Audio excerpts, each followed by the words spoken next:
देवी राधा को पुराणों में श्री कृष्ण की साक्षात जीवन संगिनी बताया गया है। ब्रह्मा वैवर्त पुराण में बताया गया है कि राधा और कृष्ण का प्रेम इस लोक का नहीं बल्कि परलोक का है।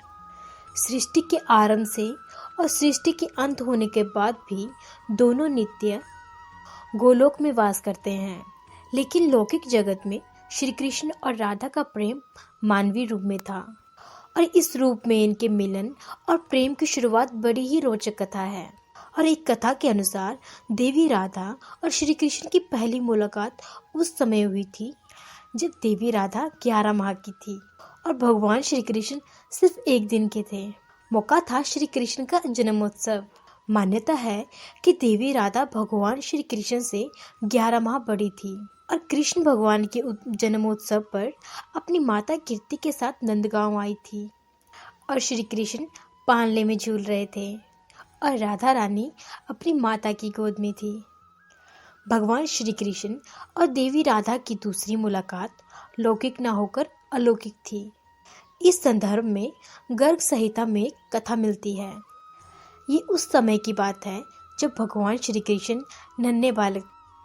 उन दिनों एक बार नंदराय जी बालक श्री कृष्ण को लेकर भांडीर वन से गुजर रहे थे और उसी समय अचानक एक ज्योति प्रकट हुई जो देवी राधा के रूप में दृश्य हो गई।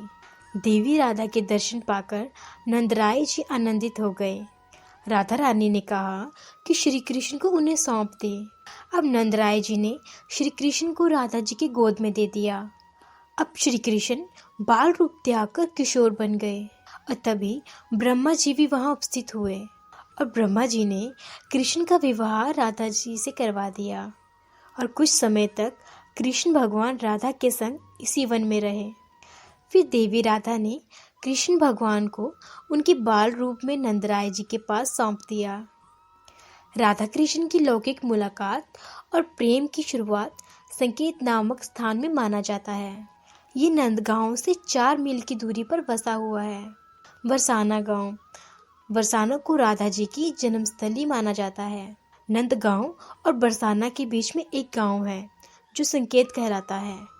इस स्थान के विषय में मान्यता है कि यहीं पर पहली बार भगवान श्री कृष्ण और राधा जी का लौकिक मिलन हुआ था और हर साल राधा अष्टमी यानी भाद्र शुक्ल अष्टमी से चतुर्दशी तिथि तक यहाँ मेला लगता है और राधा कृष्ण के प्रेम को याद कर भक्तगण आनंदित होते हैं।